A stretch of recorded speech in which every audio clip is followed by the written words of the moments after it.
Today, we're going after legacy. When it's all said and done, what's the impact that you want to have to those that you care about and to the community that you live in? So, I invite you to join me today to hear from my friend Sean as we go after legacy. The purpose of business is to fund your legacy. And today, we unpacked how business can fund the legacy that you desire for you and your family. So, Sean, thanks for sharing today about legacy. And I'm curious, when you hear the word legacy, we've been on a series when it comes to legacy, right? That's correct. So Yeah. when it for comes sure. to legacy, how would you define legacy? Legacy to me is a preferred future. And it's Okay. really about what you're leaving behind for your next generation Mm. and really what you instill. Like for us as a pastor, me as a Hmm. pastor, it's what are you leaving in the kingdom? What disciples are made, what pastors are left. That's good. Like long beyond like my leadership, like we're all replaceable and will be replaced. Right. But like what DNA, what culture, and what really finances or investments or Hmm. things can we help the next generation get ahead? And then Yeah. for your family side, it's like you think about your kids, like, I didn't come out of a like some pedigree family Right. or all the things, but it's like, hey, you know what? There's some things that I could instill in my kids that maybe I didn't have, and Hmm. the ability to be further down the road, really Yeah. further, farther, faster. So legacy is just looking to the future and deciding now what you want that to look like. Deciding in advance. Yeah, yeah, like Man, right that's now. solid. Yeah. So when did the idea of thinking about the future, is that something that you do somewhat naturally, or have you had to get more intentional? Share a little bit Yeah, about a little that. both. Yeah. I'm definitely futuristic. My wife's the same way. Okay. We're always like dreaming, what could tomorrow look like? And So visionary. yeah, Okay. yeah, and I'm not like there's guys that I mean they feel like they're the almost like a savant with vision. Yeah. I've always kind of wrestled, but I've always thought of the future, Hmm. but I've always dreamed a little too small. Okay. I've always felt like I've just kind of like maybe just thought like most people kind of stop right past the level where their parents are at. Yeah. And just kind of rising up and sometimes the voice in your life don't take you to the next level, Hmm. and so just finding different voices and just thinking differently about what it could really be like. And you Man. get in those frustrating seasons where you're kind of hitting the lid. Hmm. That's the time to reinvent yourself. And Boy, that's a powerful word. yeah, Reinvent yourself. yeah, Yeah. yeah. You got to. That's a key for leadership, Yeah. and that's something I've when we talk about launching a church, like I thought if I looked at the future, I thought, oh, we're doing great. Hmm. But if I went back 7 years ago when I launched, and I'd say, hey, you're not. Like, you got to dream bigger. Yeah. You got to lead with more vision. You got to really be clear of where we're Hmm. going, because it kind of defines your yes and no's, and really makes you get up in the morning and with Man, purpose. it's powerful. Yeah, it's Yeah. digging into the why. Yeah. So reinvent. That's elaborate a little bit more on that. Yeah. So like we all have a number on our back, right? Like a leadership number. Hmm. Moses talked about that. Like Jesus capacity, Yeah, or capacity. Yeah. Okay. Yeah. So like Jethro, like Moses' father-in-law, Hmm. Moses is, if you're Exodus 18, he's leading all of this nation of Israel, right? Like, Yeah. they're just going through the wilderness, and he's doing everything himself. Hmm. And his father-in-law says, "Hey, this isn't good. Hmm. Like, you have to give some tens, some hundreds. You have to let other people lead, and then take the hard stuff yourself." I see. And so his number was limited because he was a doer, Hmm. and he didn't delegate. And Mm. so like everybody has a number on their back, and so God usually gives you just enough to carry that number. Yeah. Otherwise you just get crushed. Hmm. And sometimes we get out in those areas where like we can't hold the weight, Yeah. and you got to like, well, what is it? What's different about a leader? That's you have the same amount of time, right? Sure. We have the same amount of energy. A godly person, a ungodly person, a wealthy person, a poor person, Hmm. all has the same amount of time. Yeah. It's just how they do it differently. They see the world differently. Right. They see people differently. They ultimately see themselves differently. Hmm. So you have to kind of reinvent yourself as a leader and look Yeah. at it and say, what am I missing? What can I do better? Oftentimes it involves just, you have to get a coach, you have to find other people to show you those things. And it takes a lot of That's right. humility. Yeah. But if you think you're doing great, I mean, you may be doing great for your situation, but there's Sure. always a future. Yeah. But I feel like a lot of people just kind of just make a lot of excuses, or just get real offensive or defensive, or just they kind of hold on and saying, well, I'm going to keep doing this, and maybe work themselves to death, Right. like not focused effort, like you'd say, like, Yeah. It takes intentionality. yeah, Yeah. and you have to kind of cut some things out too, right? Like say no to, like I Hmm. keep joking, like, oh, that's the old Sean Petrie, like I would have done that, Yeah. but I cannot do that anymore. Right. And so it's yeah, and then you stay with our team, and any team really, like I think people like to reinvent themselves. Yeah. Like when you set like a stretch goal, Hmm. they have to figure out like we can't do this without being different. Yeah. And the leader gets better, then the team gets better. It's in the becoming where the magic happens. Yeah, exactly. Yeah. Yeah. So when's the last time you had to reinvent yourself? I mean, I feel like I'm always reading for myself. Yeah. The big one, I'll just give an illustration. So our Yeah. church is on the cusp of like, raising money for a building and space. In the past, I've tended to finish different buildings. I've spent a lot of time, even the place we're filming right now. Yeah. I mean, I don't know, 15 hours a day for maybe 9 months, right? Okay. I mean, just absolutely just like I know the trade and you Mhm. get everything lined out. But at the end of the day, it's like that wasn't a huge, it's a win. We're in a space. Yeah. But it was like I could exchange that and been better at raising funds, better at asking people out of faith, better at leading the organization. The team would have been healthier. We would still be in a space. Maybe it took a little longer, but I'd have the skill set leading into the next space. I see. So I exchanged that skill set to do the project. And it got us where we are. So I'm thankful for that. But at the same time, like I can't repeat that. Like it comes at Yeah. too big of a cost. So it's like, hey, well, what can I do differently when we're getting to this next level where I don't have to do that kind of thing? So highest and best use of your time. Yeah, exactly. Exactly. Yeah. With the most ROI and then involving people. Like we missed out big opportunity to people step out in faith on that. And if you just think down the list, it's like, you're really just exchanging that. It's almost like a lack of faith, Yeah. a lack of trust, or just a lack of understanding of the time in your space in the organization that you'd spend doing something that you're not above doing. Right. It's just that it's a better as a team effort, and you be the visionary and the vision caster and be able to gather those resources than it is Yeah. to just swing a hammer. That makes sense. Yeah. So that'd be Yeah. one of the major last ones, I guess. And I think it takes wisdom to know what season we're in, because there's a time and place for everything. And yet it may have been okay. And well, I mean, looking back, it still may not have been the highest and best use of your time. So we could chalk it up as a lesson learned, I guess. Yeah, in some ways. Right. I mean, and nobody's fault. Like, hey, we saved a lot of money. I mean, we Sure. probably saved $300,000. Yeah. But at the end of the day, it's like, hey, you know what? Like,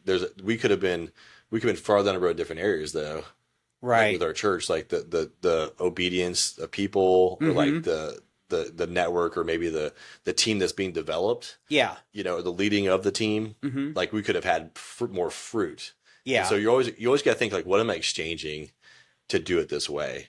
And if you don't think that way, you're probably not. Yeah. thinking There's a that- trade off, like a switch cost. Yeah, and that's at the rediscovering, because you're like, I'm discovering like this is what I could be doing, but I'm doing this. Yeah. So it's like the best investment of your time. That makes sense. Yeah. And it may be a season for any time for something if something was crazy. Right. But like, given what your circumstances are, it's like, hey, look, this is what you should be doing. Like it's best for yourself, for the organization, for your family. Right. And then fight for that, Yeah. Like, and find out how. And so that's been the season, because like, how can we do that? Right. Like, how can we get into space? How can we make this thing happen? Yeah. That's a lot of learning curve. Like, I mean, in Bible college, you don't take any really financial classes, Right. You don't really, I mean, you get like a little bit of budget, this or that, but Yeah. there's those skills have to be developed somewhere. Yeah. So I wonder if it's like real estate school, where, you go to school and you go to the classroom or you take it online, and yet you get your real estate license, and it has absolutely nothing with how to build a real estate business. It teaches you like real estate law, but Yeah. nothing as far as like real life practical. How do you actually build and create a profitable business? Like that's two completely separate things. yeah. Yeah. You get enough rope to hang yourself. Right. Yeah. I mean, it's like, you learn, I mean, it's like you learn the little pieces along the way. Yeah. But what I found is, if I were to go back, like all before launch a church, I would have probably taken a year or two, put myself in a real healthy church, growing church, and seen their system, seen their culture, seen their pieces. Yeah. And then instead of trying to figure that out, like we launched a church and I felt like I knew a lot of ways not to do it. So I knew like, okay, we can't do that, but what does it look like? Yeah. And so I had to like reinvent, like, okay, that's how you do it. That's what that looks like. And so getting coaches in those areas, Man, like that's we a big launched with deal. some training, but like to actually sit down under somebody Yeah. and learn from them, that's invaluable. That's an advantage. It's wisdom. Yeah. Yeah. There's Yeah. no need to reinvent the wheel. Yeah. Makes We it harder than it spend a lot of needs to time be. just trying to, figure out what works, what isn't working. And Right. then you're not even like saying you're not even thinking the right thoughts, Yeah. or maybe measuring the right stuff. And so you go, oh man, I've been seeing this wrong. Right. And so a lot of it is just kind of seek and understand Yeah. before you start really pushing in on something. So there's a lot of collaboration and some gathering a team, building some coaches, building some people around you that have wisdom. And we've been blessed to have those guys. But I would have leaned in like, 500% more. Yeah. and then taking those leaps and just said, okay, I'm gonna do it that direction. Hmm. But I probably wasn't asking the right questions because I wasn't thinking the right way. Right. So Yeah, yeah, that's so good. it's rediscovering all the time, Yeah.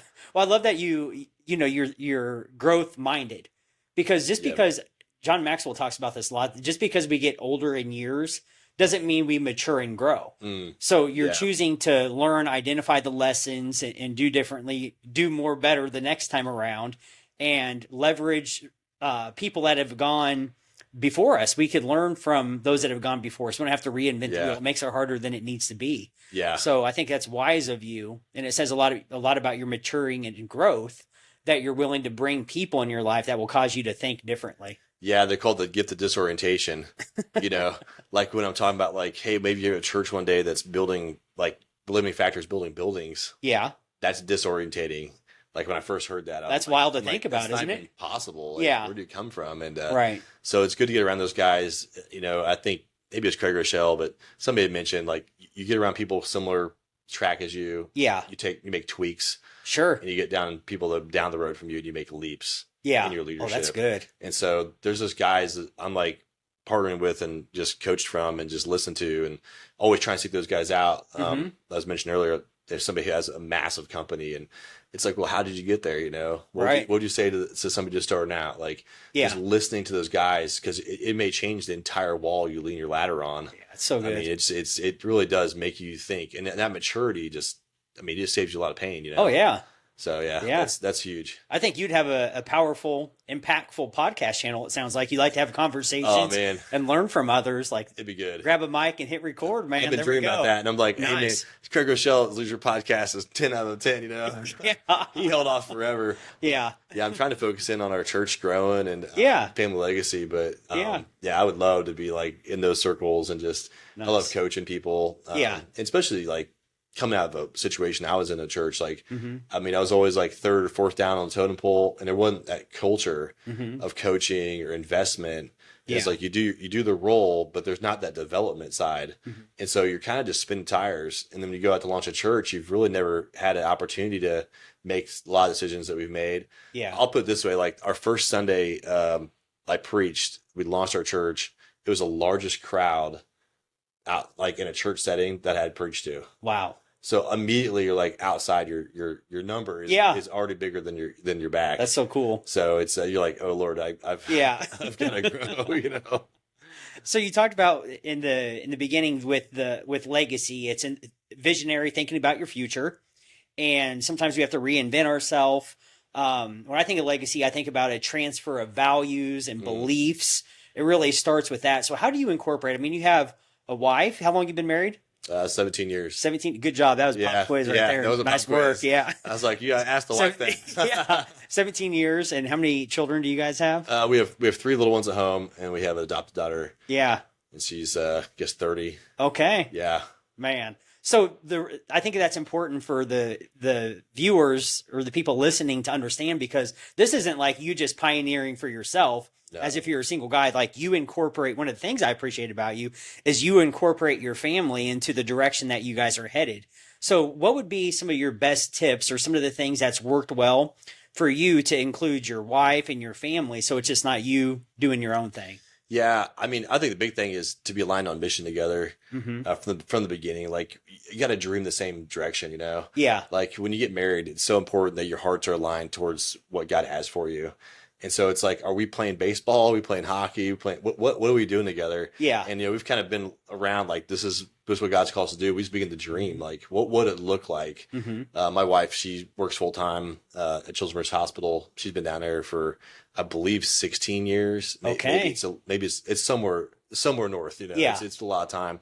And it's like, hey, what's the next 5 years look like? Mm-hmm. And we just sit down and just start thinking about like, well, I sense like there's this holy discontent, like maybe you're not feeling happy in this role Right. in this season. Is this just a hard season, or is this a call of God? You know, and we begin to dream together what that Yeah, looks like. So a discern. lot of just simple conversations. Mm-hmm. You know, we've dabbled in the idea of like, hey, you know, Friday night, like this is the night we just look at our future. You look, you know, kind of look over your finances, but like, where are we going? Yeah. We've dabbled in the idea. We've kind of found ourselves with the kids. It's been chaotic with the Sure. 3 little ones. But our hearts are aligned on these things. And Yeah. so we sit down, we actually wrote out, what do you call it, like a vision frame, a Good for you legacy. guys. It's like where we trying to go. Yeah. What's it look like?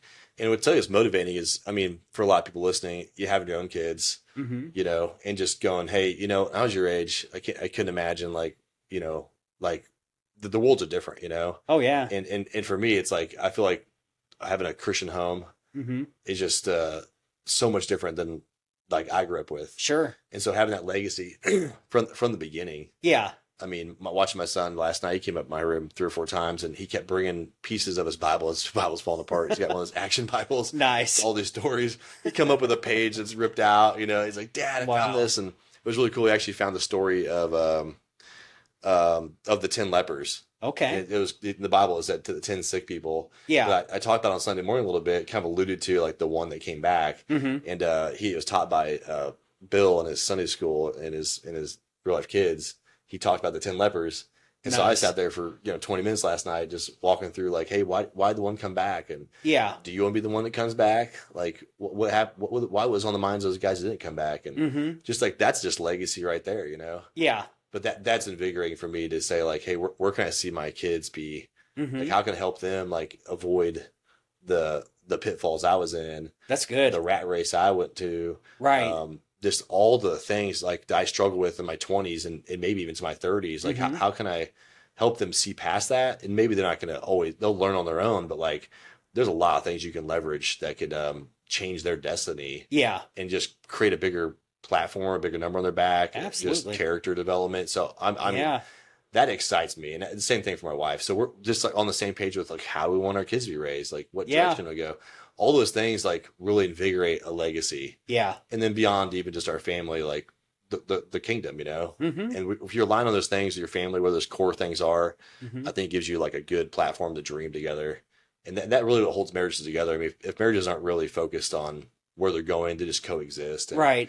finally, you just get so tired with somebody, you're like, I just can't do this anymore. Right. So they just grow apart, Good call. I'm reminded of Susan Scott's book, Fierce Conversation. Oh, yeah. There's only like one thing I remember from her book. I'll have to go back and reread it. It's been a few years, but she says the conversation is the relationship. Hmm. And it sounds like one of the things that you make a point to do is to include your family into like there's an Yeah. ongoing conversation within your household Yeah. about the future and us together. I love that. Yeah. Even work. driving here today, Yeah. I mean, Diane's we're all different gifting and, Sure. And probably it's his personality too, but Yeah. we often like, I'd really spend my time sitting back and going, hey, what are you seeing? And Mm-hmm. hey, what's working? Where do you want to be at? Like I'd rather talk about that than go hang out at the movies or Yeah. whatever. 100%. Like that's so it's just inspiring, Yeah. And so I always joke that Diane's my muse, Mhm. like she's not there, I can't write a message, although she's really not there to write messages very often, but Yeah. I'm always kind of kicking at her. Every now and then she goes, I haven't heard anything from your message yet. I'll be surprised, Yeah. because I'm always pouncing ideas and Nice. just brings so much life to stuff. Yeah, it's a So, beautiful partnership. Yeah, I mean, exactly. there's an advantage to being married. We're better together. Yes. 100%. Yeah. It's nice being like lockstep on like what direction does God have for us. Absolutely. That's And then huge. you cast that vision, it motivates you to change, Yeah, to become. Yeah, to become. I think that God created us to be progressively better over time. Yeah. And if I think one of the things that I love, because I'm a high, well, you had me take the DIS assessment. Yes. It's been a year or two since I've taken it, and a D and an I. So I think sometimes with the driver personality, somebody that's visionary and has vision, like it's interesting to think about that. If there's a reason that vision and everything my family and I dream of is not happening, and it's because I have to become the type of person who could do the thing. Just like when I got into Ironman races, the triathlons, like Yeah. I couldn't have, there was a reason I wasn't doing it. Yeah. I was not fit enough and I wasn't trained. I didn't think the way that I needed to think in order to pull that off. And I was thinking about my coach, Doug, out of Orlando, who's my triathlete coach. And one of the things that I've learned from him that's been so helpful isn't the 6 days a week training plan in the app on my phone. It's learning to think the way Doug thinks. Yeah. To realize when it gets hard, okay, well, keep going. If I feel like I'm in panic, calm down, breathe, and keep swimming. It's like learning how to think. Then I become the type of person who could do the thing. Yeah. So it's like crossing the finish line in a race. Like that is over so quick. And the gold, meaning the most significant thing that happens, is not crossing a finish line, not achieving or accomplishing the thing. It's in becoming the type of person who can do the thing, Yeah. embracing the process. Yes. So yesterday you shared, and I thought it was bold of you to share because it was a large group of people, and you shared like, hey, this is the direction that my family and I are headed. And you did that in a way that encouraged everybody, like, hey, I would encourage you to think about your future, dream about your future, write it down and make it plain. And so, two things. I'm curious on why writing it down is so important to you. And then, number two, you mentioned that you've had to evolve and grow and think differently over the past 7 years. So, would you be willing to share, Yeah. number one, why is it writing it down important? And then, how are you thinking differently?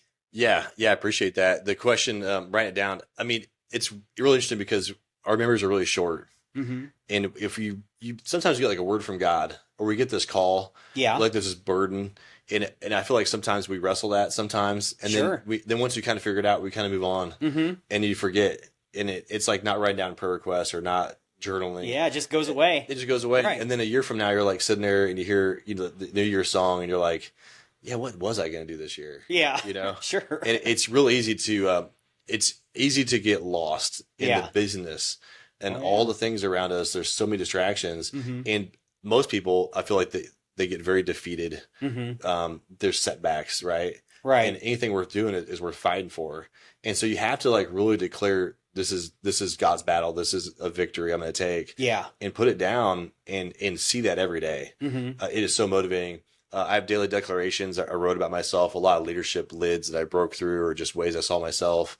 And I wrote them out, and I put them on my mirror. Mm-hmm. I read them every single day to myself. Wow. And I just had to like think differently about who I was, because there's a lot of voices in your life. Sure. And oftentimes when you share a vision and you just gonna do something different, Yeah. typically, and most people are so defeated or maybe insecure or just jealous or whatever, Yeah. that they're usually not too encouraging. Mm-hmm. And so I'm like, for instance, I know guys that like are writing books and don't tell people writing books until they're almost done, Yeah. because like, well, you'll never be able to do that.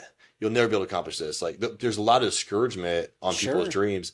And so writing it down just as a constant reminder of like, no, this is what God's called me to do. Yeah. Like I'm ironing that out, and I'm going to set that fire, because it's easy to get good. distracted. Same thing for a vision. Sometimes you like, even for a church organization, sometimes you get busy, and then it's a week or, 2 Mhm. weeks, and you're like, what exactly did I write out? Right. Like, like what? Oh man, that was so good. Why did I lose sight of that? Yeah. But it's easy to lose sight of it. And then to reconjure that moment with God, or that creativity, Yeah. or that thing you knew for sure, Mhm. it gets lost in the business, gets Yeah, it sure lost by can. Netflix and all the things around us. Right. And to go back and say, all the stuff like this Yeah. is what I'm shooting for, and just put that out as a goal. It's super empowering. Like, I don't know if you'll be able to do it without writing it out. Like, Yeah. it has to be, and writing out, it helps you frame it, Mm-hmm. but it also just is a reminder constantly of like, no, the Lord has promised this, or like, this is something I believe in deeply. Yeah. It just shows you conviction and charts your course.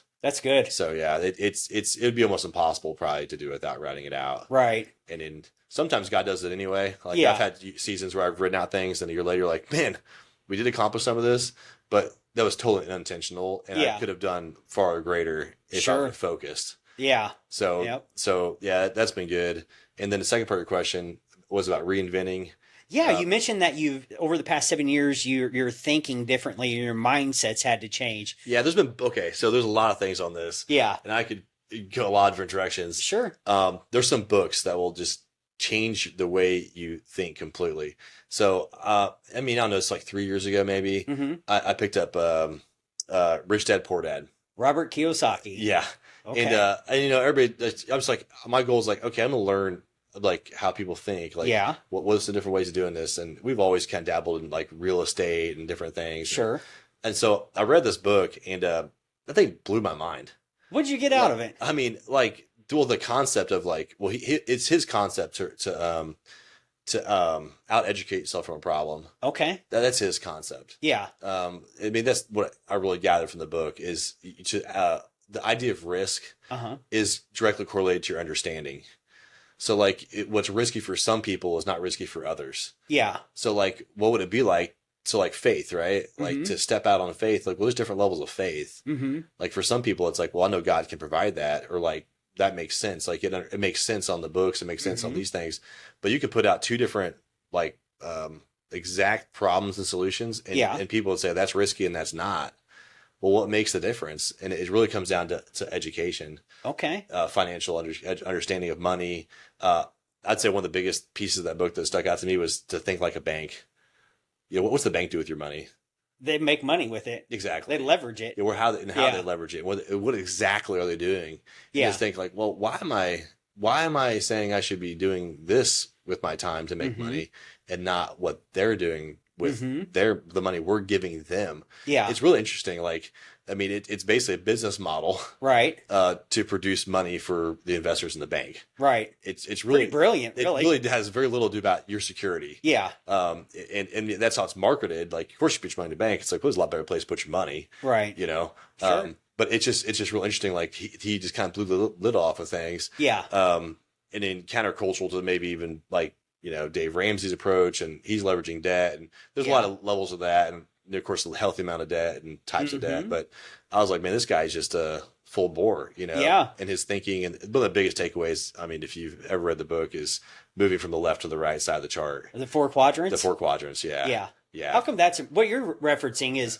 Robert Kiyosaki? He talks about being an employee where we're trading hours for dollars. Yep. W2. Yep. And then we were self-employed where we're no longer working for somebody to get a paycheck. We're working for ourselves. Yep. And then the right-hand side is really where wealth creation happens Yep. at a larger scale.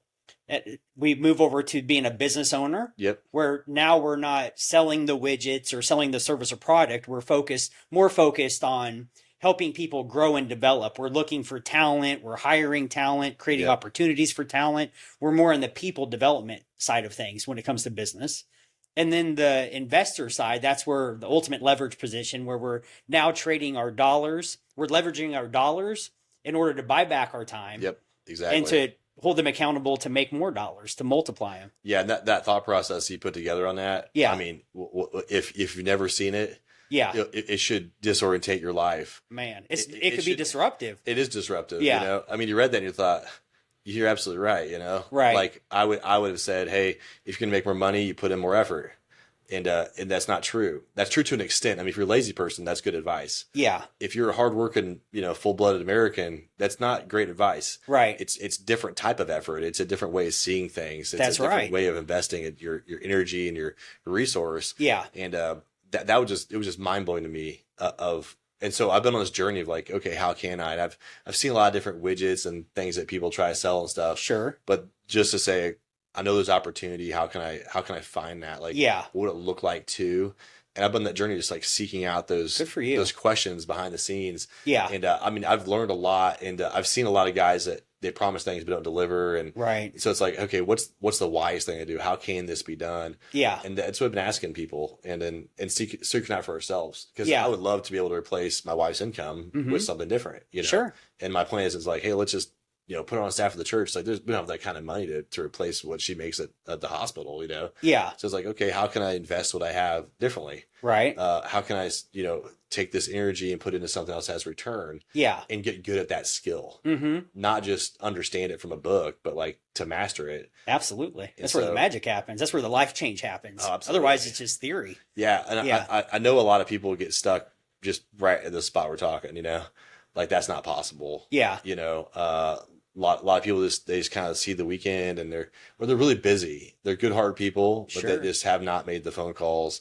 They're not asking the questions. Yeah. And there's this deep, unsettled belief that like, it's just not possible. Mm-hmm. There's this hopelessness around finances Yeah. that it just can't change. And Mm-hmm. like to be successful, you had a silver spoon, you're some kind of greedy person or Right. whatever. And it's really just the opposite. I think this very like maybe there's opportunity for some people, but a lot of it's just education. Like how are they seeing the world around them? Right. How are they seeing relationships? Mm-hmm. Like for instance, instead of spending a year here building the building, which was, I mean, it was awesome. We did it, but like I could have like built a circle of people that offset our overhead for our church. Right. I could have put a founder circle together. I could have found 10 surplus donors. I could have spent Sure. energy somewhere else, and Yeah. that only would have paid for the building. It would have Yeah. actually have been seeds that pay for the next building. That's right. So Keep it's momentum there's going. no harvest in what I did, is what Yeah. I'm trying to say. It's like it's just a different way of thinking completely. So it sounds like, in particular, over the past 7 years, because that was what you shared with us, that over the past 7 years, your thinking has changed so much.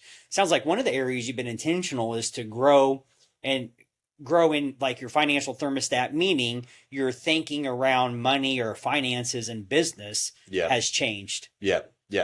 Absolutely. Yeah. Like if I would go back to my 20-year-old self or 22-year-old self, I'd say, hey, you have to find ways to invest. Yeah. And you don't work for just the paycheck. Right. Like if you've already used all your skill, you have to grow in your skills. Sure. So go around people that have greater skills, whether it's sales or marketing, Yeah. or maybe networking or systems, Mhm. and learn from those people. Yeah. But if we're stuck in like a job that's not teaching us those skills, we're really just a widget, a pillar for their company, helping them Right. make money, which I don't know if that's necessarily the call that God's put on most people's lives. Right. Most people seem kind of miserable just punching the clock. Yeah. And so it's like, okay, maybe you love what you do for some people, Mhm. but then some people are like, I see a greater thing that can be accomplished just by stepping into my legacy. And there's a whole Right. process to, moving out. I mean, Robert Kiyosaki talks about, his last paycheck. Yeah. I mean, that's a scary day, right? Like, Sure. I'm no longer getting paid by anybody else. That's the real deal. It's betting on yourself and Betting on yourself. trusting in Yeah. God in its highest form. Yeah, absolutely. Yeah. And it's interesting too, because there's so many myths around money Mhm. and misconceptions about money. And I think a lot of it's just reading, Yeah. getting new voices, coaching. That was one of the books. I mean, just rattles your soul. Mhm. If nobody's ever read it, that's No, I haven't. What's the name of it?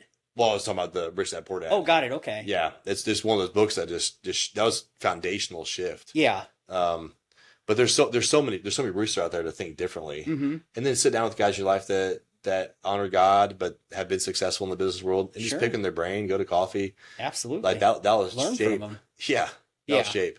And but you see a lot of guys, the ministry, you see a lot of things, so it's helpful. It keeps you motivated Mm-hmm. because you see a lot of great things happening, but Yeah. you also see a lot of people that struggle. And what you find is a lot of people, the way they're raised, Mm-hmm. their mentality Mm-hmm. is shaped by their environment. Sure. And by the time they hit a certain age, some people are very unwilling to be shaped until it gets really hard. Mm-hmm. And you often wonder, like, man, what would it be like if you just embraced like these simple things? Yeah. And so that's kind of my heart as a pastor and a leader. Like, hey, what's that breakthrough moment going to be? Mm-hmm. Like you don't have to wait for it to get rock bottom Right. to say, hey, I'm gonna figure out a way to do this. Yeah. And most people are very scared to talk about finances Mm. and very afraid to open up and just I think it's just like million-degree discipline. Yeah. And it's like, I get it. There's things you do differently, Sure. but it's actually, you just pick your pain, Yeah. like you have the pain of regret, the pain not being generous, the pain of just all the things that happen in your life and living paycheck to paycheck. Yeah. And if you have that kind of pain, and that financial stress is tough. Or the pain of discipline. You have the pain of discipline. Exactly. Yeah. Either way, it's going to be painful. It's a matter Yeah. of choosing which pain. The Yeah. pain of regret or the pain of discipline. Yeah, that's what it comes down to. It's like, Yeah. which one do I want to have, Right. I'm just going to pick a direction. And it's hard, like, for guys who actually have money, Yeah. because there's a weight that's required of it. Mm-hmm. And it seems like a lot of people just, they want to be a part of it too, right? Yeah. And family gets tricky and people around you get tricky. And so the more successful you are in some areas, it almost complicates your life. It's hard to manage that. So there's a lot of weight you have to carry as a Mm-hmm. leader when you have that kind of responsibility given to you. Yeah. And so there's some things of character you have to have to be able to be 100%. successful. And Yeah. that's a lot of it too. It's not just like, well, how can I make some money? Sure. It's like, are you the kind of person that God can trust? That's right. Get back to the with that talents, wealth? right? It's back to the talents. Yeah. Exactly. Share about the 11th talent. Yeah. So this is interesting. Like, I was studying this out for a message a couple weeks ago, Yeah. and it never dawned on me. Me neither. I've Like- read that so many times, and yet you flip the script. Yeah. I mean, it's right there. And Yeah. I read it so many times and just going, hey, I'll be the 10 talent guy. I'll be the 10 talent church. We'll be the 10 talent people. Right. But to see, like, obviously you had the guy with the one, and he was wicked and lazy just Yeah. because he was afraid of the master. Mm-hmm. But if he really was that afraid of him, he would have invested it, because he's almost like just making excuses. Yeah. And God recognized that. And then the guy with 2 and the guy with 5, and both the 2 and the 5, they invested it, made the money back Mhm. 100%. And so then you had a guy with 2 and a guy with 10, or a Mhm. guy with 4 and a guy with 10. And we'll always be like, man, the 10 talent, man, it's amazing. But there's this piece, and it's really found in Proverbs, where God takes from the sinner, the Mm-hmm. wicked, and he gives to the righteous. And you see how the parable of talents, he takes that one talent Yeah. that was given to that man's ability, which God obviously read correctly, that he wouldn't be able to handle himself. Right. He didn't trust God with it. And he just took it from him, and he gave it to the one with 10.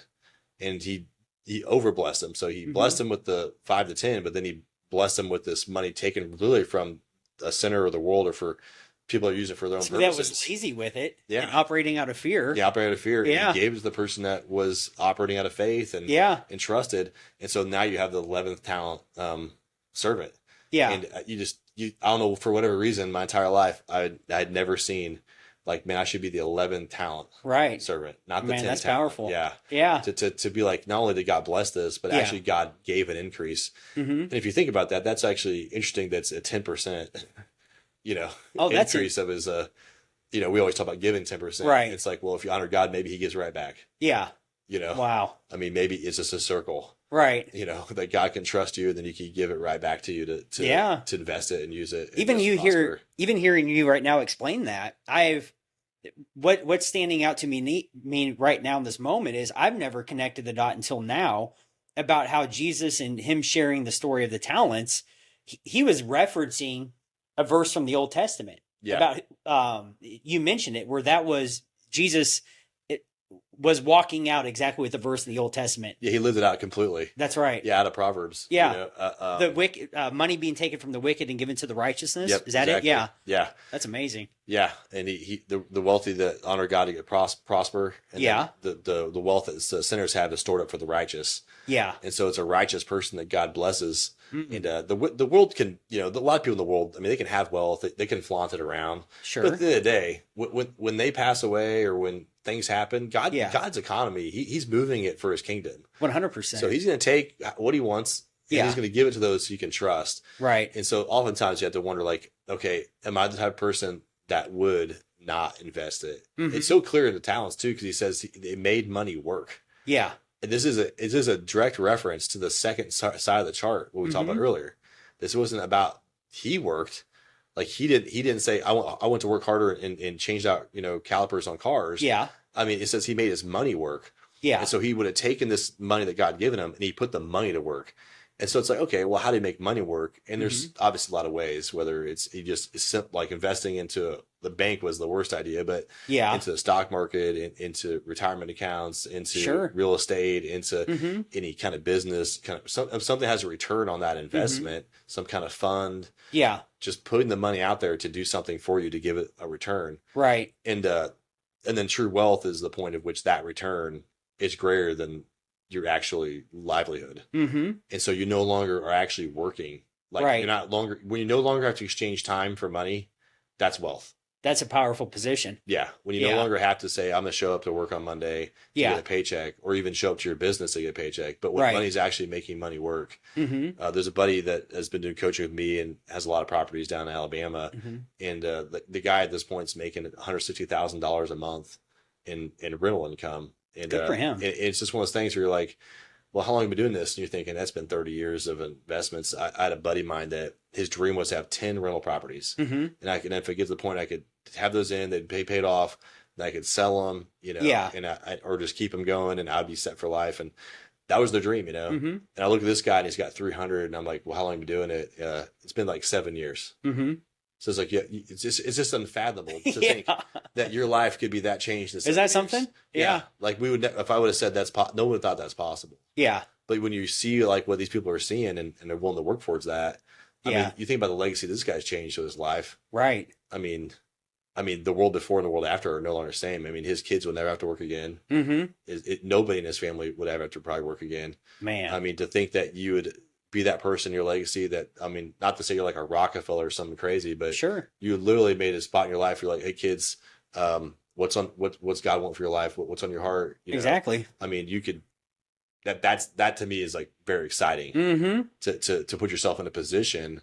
And as Christians, like, Absolutely. we should be dreaming about this. Like we kind of have this big, man, if there's money involved, then it's not from God. Like Mhm. it's like having money and faith are like at war with each other. Right. I feel like that this conversation is a turnoff to some Christians. Mm-hmm. They'd be irritated that you're talking about money and this. Sure. It's like, but God talks about money more. He talks about heaven more. He talks about hell. Oh yeah. It's connected to us. So it's like being submissive to God is the point. Yeah. And then how God can use that. And if you think Yeah. about so many wealthy people in the Bible that God had used, I mean, Mhm. it's unreal to fathom like Oh yeah. that. Not that we have to have money to be godly, Mm-hmm. but that it's not ungodly to have money. Sure. It's like to honor God with your wealth, to like change the legacy. Yeah. I would just think of the future of Kansas City and just the church. It's like, Mhm. what could we leverage Yeah. to launch more kingdom things, to see Right. more lives changed? If we would do this well as a church or Mhm. personally, and like what kind of avenues could we open up for Yeah. the gospel? Because the world's got it figured out. They understand, money, like Mhm. business leaders. Well, there's they get, principles. The principles Yeah. work no matter if we believe in God or not. The principles work. yeah, Yeah. And imagine if you did it for God with His blessing and with His intention. There we how, go. How much more? Absolutely. And how much more glory God would get from that. Sure. There's this like money is evil, this wicked thoughts and stuff. Like Man. this guy made this point. He said, if you don't want money, it's like saying you don't want power, Yeah. because with it comes influence, it comes ability, it comes. Mhm. You can do a lot of things with money for good. Yeah. But instead, it's like if I'm against money, I'm against this kind of stuff. You're almost saying I'd rather have other people that were evil have that kind of money. Power. Yeah.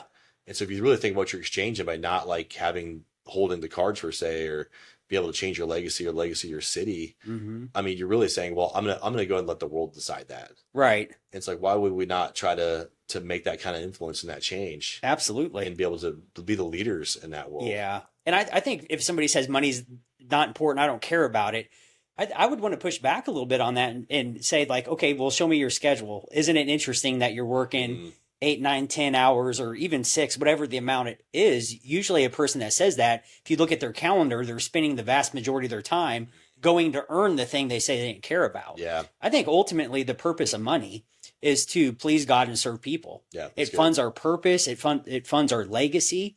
And I love this conversation because my desire is that when it comes to us believers, that we get back to not what culture says, because I believe we're born to win and yet conditioned by society to lose. And I've been diving into like, okay, what does the Bible say about finances? And it's fascinating to me that there's so much even in the first book of the Bible, Genesis, where if we think about, okay, what has been symbolic of wealth going back to the beginning, right? Before crypto and American currency, right?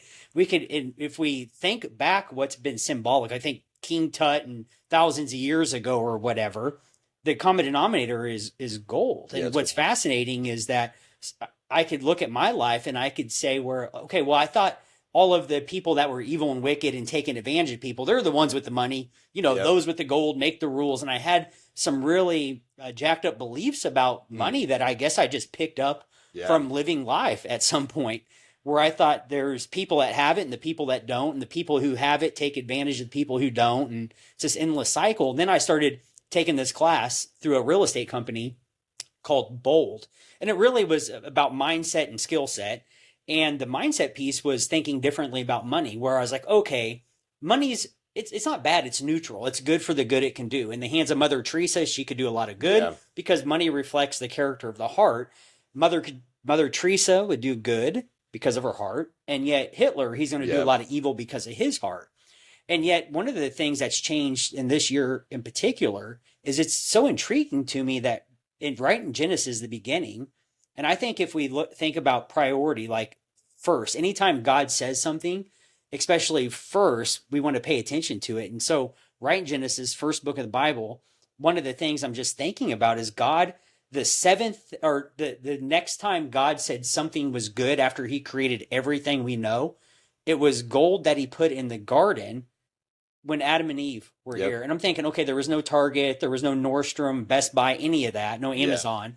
Why in the world would God put gold in the garden and he called it good?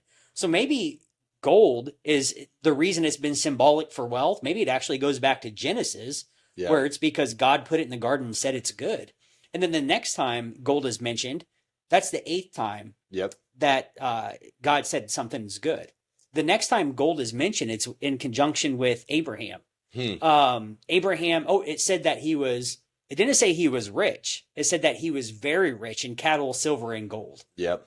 which I think is fascinating. So it's like, okay, it's surely I at least for me, this is just me verbal processing. I'm at a spot where it's like, I'm maybe money's not bad. I think it's actually good. And if I look in the scripture, which is where I say I believe and want to bend my life around, meaning it's no longer just my thoughts and opinions. I'm going to let God's word have the final authority as much as I can in my life. So I've just been in a season where not taking the person on the TV's input, like I want to go back in scripture Yeah. and That's good. prayerfully say, okay, Jesus, I want to show me what to believe about money and finances and business. And yet it's amazing how much it's mentioned in scripture. Yeah. The next time gold is mentioned, it's Abraham's son, I can't remember his name, Yeah. is looking for a wife. Yeah. And so they send off the servant to go find a wife. There's a young lady, and he says, my master's son, or something like that, is very rich, and he takes off like gold bracelet and gold earrings. And I did the math, and it's like $7,000 or $8,000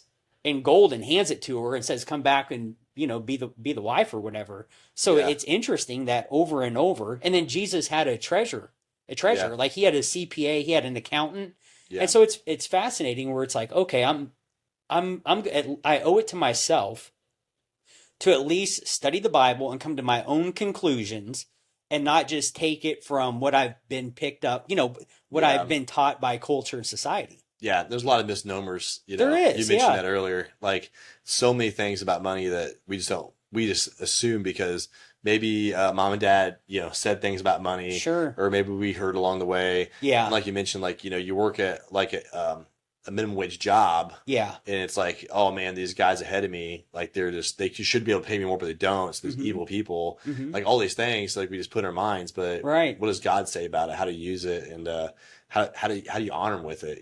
Right. I mean, think about what you put in the temple. I mean, just the amount of gold and symbol of wealth and Mhm. honor given to God. Mhm. But like, yeah, Abraham was extremely wealthy. Mhm. Job was extremely wealthy. Jacob, he was humble enough to say, "Hey, I'll take all the messed up the sheep and goats of the flocks Mhm. from Laban."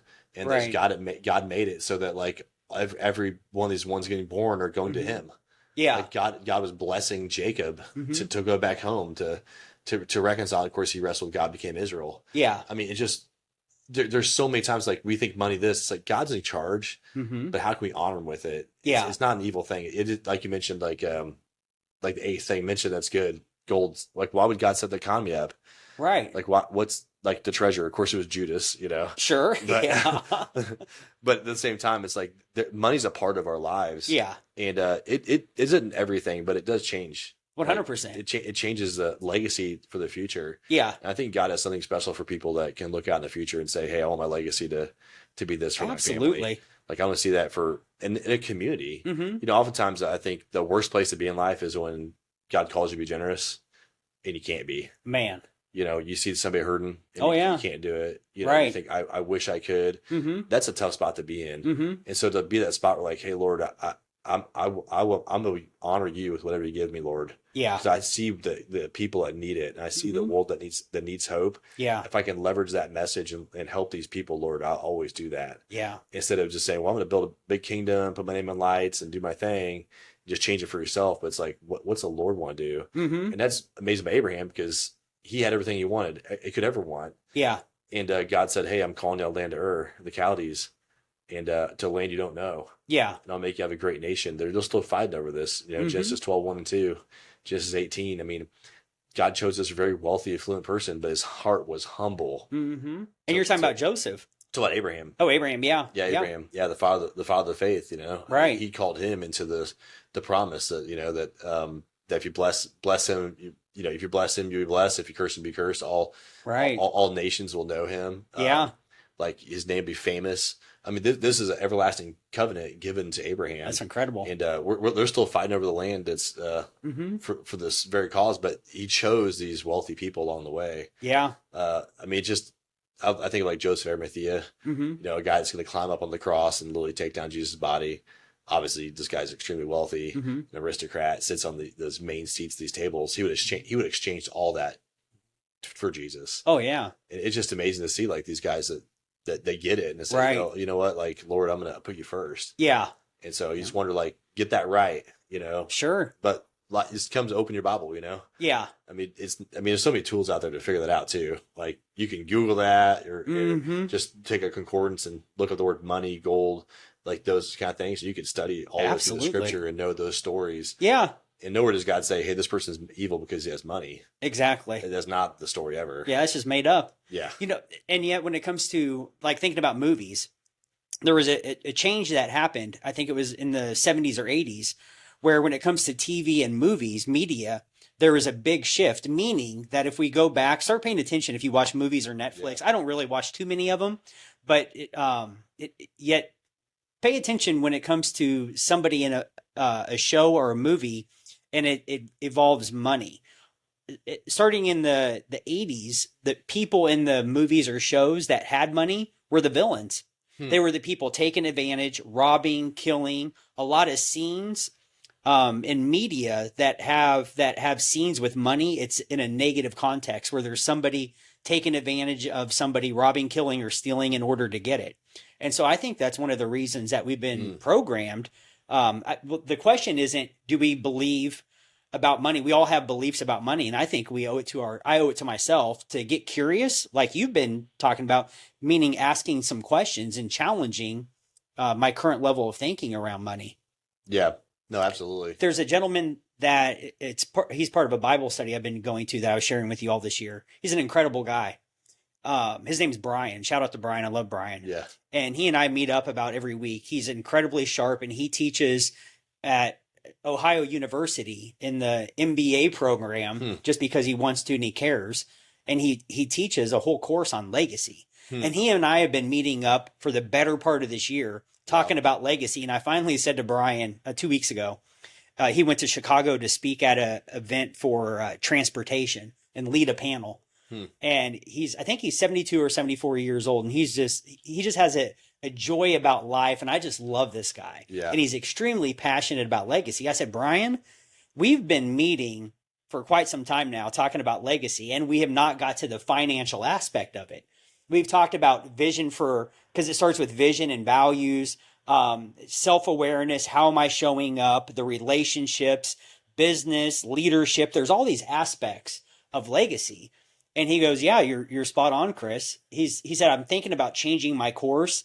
And the reason I bring that up, Sean, is because we factor in legacy after we consider the vision. I was coaching a gentleman last week, and I was drawing out Robert Kiyosaki's 4 quadrants that we spoke about. And I said something different drawing at that time that I haven't said before. I said this, that when it comes to revenue, we're going to earn revenue in one of these 4 categories. The question is, the category we're currently earning revenue in, is it in alignment with the legacy that we're building? Yeah. Is it in alignment with God's purpose for our lives? Because as an employee, if somebody has a vision to fund River and Refuge at $800 per room and, change a city, it's probably going to be pretty challenging financially to support the vision that person has to change a city and an employee role. So the question, here's what I would like to wrap up today with is, what's the next step for the listener to gain clarity for them and their family, for the legacy they desire, the vision that they have for their life in partnership with God? Yeah. The biggest next step would be to out-educate yourself on how to do the legacy. Like I think seeing the future is probably 1/10. Maybe that would be the biggest thing to start with, obviously. Yeah. Is dreaming about what is the legacy. Like it's usually pretty simple for most of us when it comes to like, you can imagine your children growing up and like what struggles do you want them to avoid? That's good. Like what do you not want them to have to walk through? Yeah. Like maybe you don't want to see them have to go to college, maybe not know what to do with their degree, have $150,000 in debt, struggling to make it. Like maybe you want to help them avoid that. Maybe you want to have a house.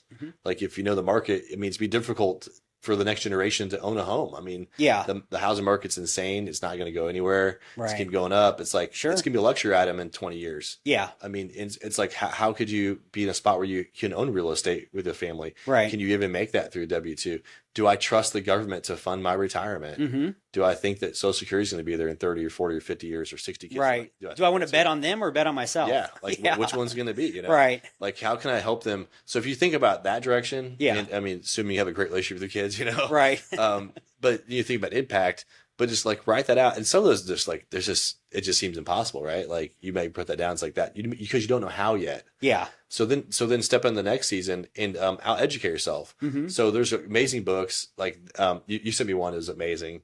Thou Shalt Prosper. Thou Shalt Prosper. Yeah. I mean, just an amazing book, especially as a pastor, a Christian, Mm-hmm. reading from a rabbi, like fully operating as a rabbi, not getting paid as a rabbi, Right. and living out these business principles. I mean, it's a very challenging, eye-opening book to read. So I would just start reading top books on finance, but then ultimately the question you're asking is, how can I? Yeah. And if you've never sat down with a financial advisor, Mm-hmm. I mean, if you've never sat down with a CPA, like there's guys who do CPA stuff and they'll do your taxes. Right. There's also guys that will actually look at your life and say, hey, this is some things you should really consider. Yeah. If you're not sat down with business professionals in different areas of your life Mm-hmm. and begin to dream with them, like how could this be possible? I know with my situation, I can't get to these goals, Right. but what's some things I should be doing differently?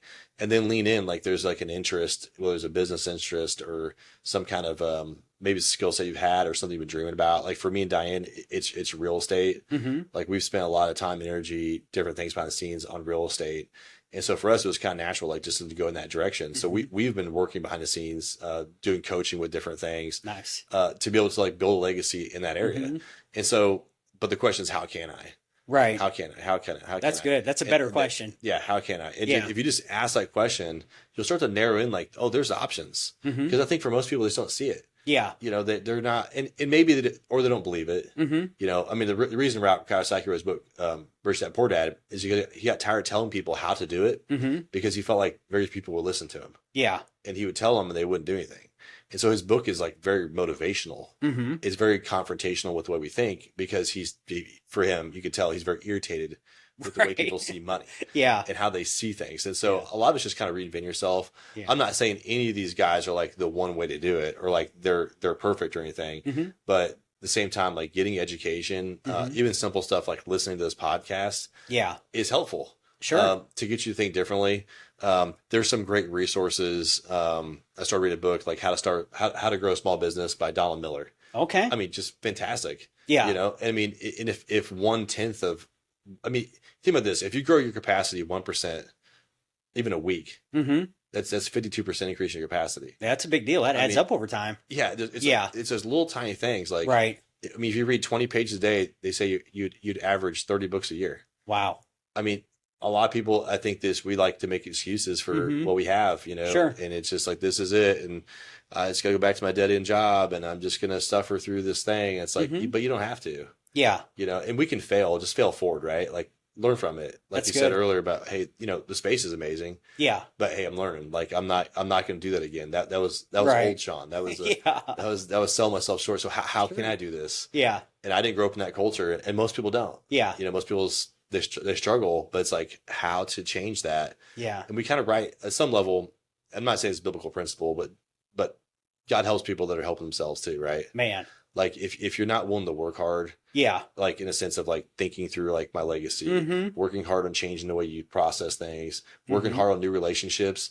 I mean, the reality is you might be one relationship away from changing your entire life. That's so true. I mean, I was That's talking good. earlier with you about a guy that owned the business Shred It in the city across the Midwest, and it was one relationship that challenged him, that changed his entire future, Wow. and ultimately the future for the kingdom of God in this city.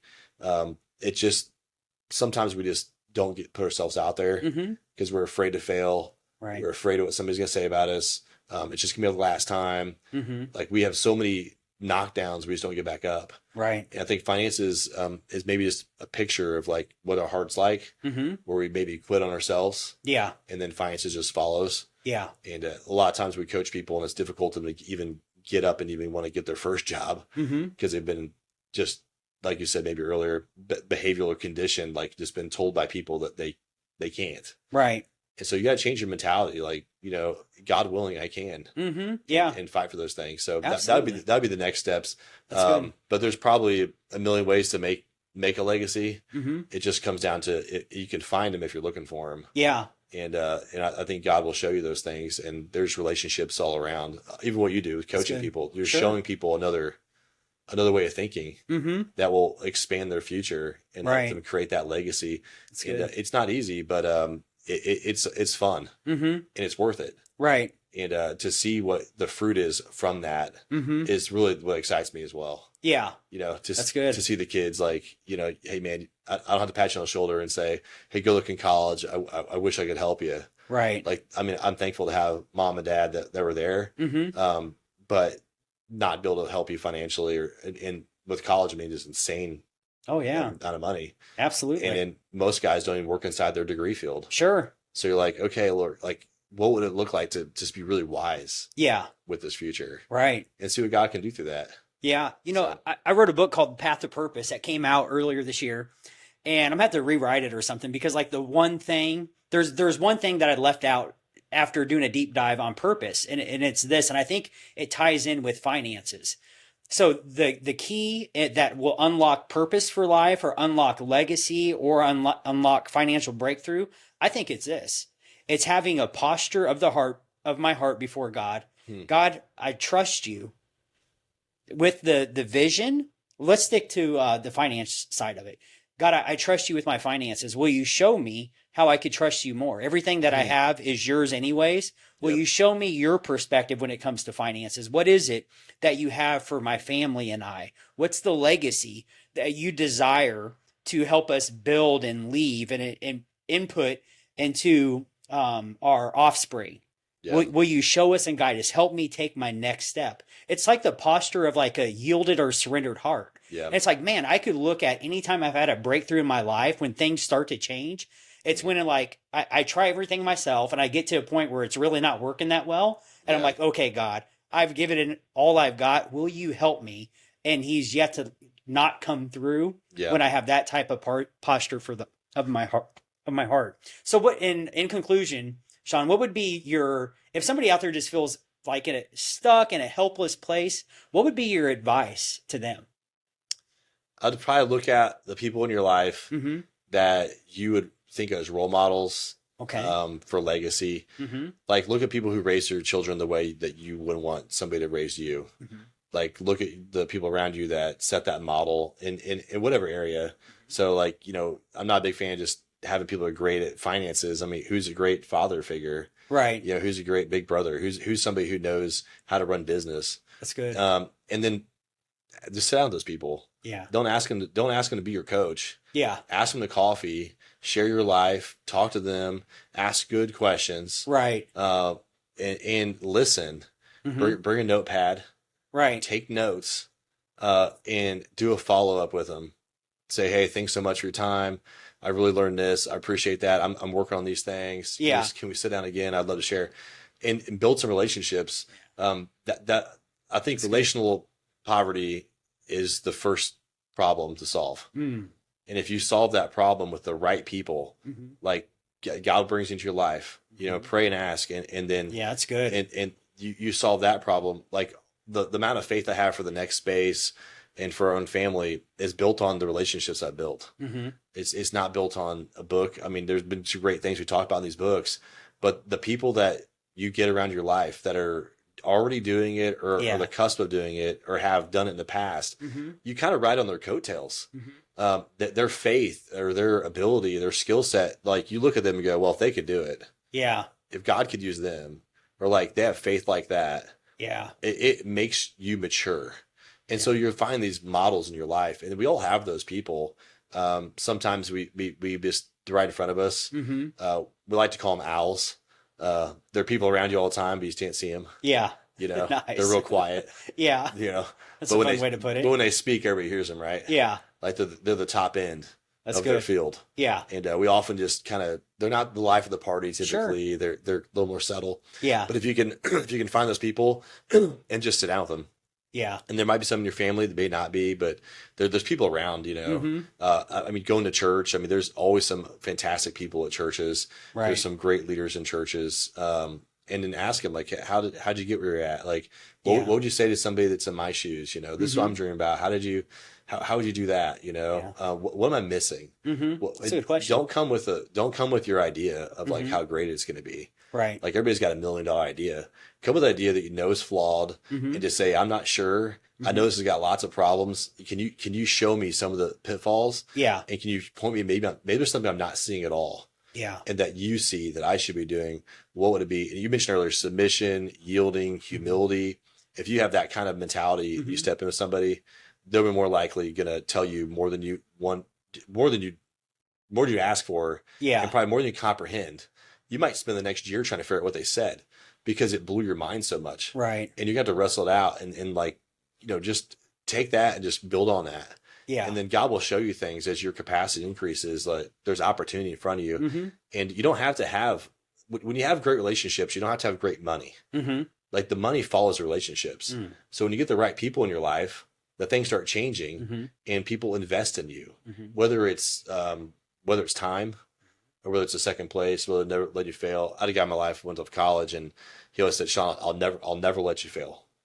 It was like a safety net. Wow. And did I need the net? Well, no, I didn't fall into the net, but guess what? I took a lot bigger risk. Yeah. Like when somebody told me I'll never let you fail, it was a lot easier to turn down a full ride to Baylor and go to Bible college, Sure. when I knew somebody was going to be behind me. Right. And sometimes we can be those people for other people too. Hmm. But there are people that will support your vision. Hmm. There's people that will show you things that you never thought about. Yeah. And that's where those things become unlocked Yeah. and opportunities unlocked, and maybe new businesses or revenue or those relationships are really the keys, I'd Mhm. say, to developing yourself and really for your future. Yeah. I mean, business is really just people exchanging value with each other. Hmm. And if you can add value to them and add value to people, find your place in the marketplace Yeah. with value. Yeah. And you find it through confidence and Mhm. understanding yourself and your gifting and where you Mhm. fit in. Then your life has legacy. Hmm. And so you just got to find that. That's But good. yeah, I'd be looking, Yeah, how that's a can good I word. meet people? So where can people go if they want to find you? You have a website? Or... Yeah. So reallifechurchkc.com. Okay. So down Belton Raymore. So, but yeah, that'd be the best place to Hey, connect. yeah, and you've been doing a sermon series now on legacy. So if Yeah. they're interested, I'll drop the link and people can Yeah. click on that if they'd like to hear more from you. Yeah, and they can always Cool. reach out to me personally. My email's on the website. Like Nice. it's my phone number on the website. Okay, cool. So I mean, if somebody has follow up or Yeah. just wants to just have a conversation, like I'm Nice. always game to help anybody.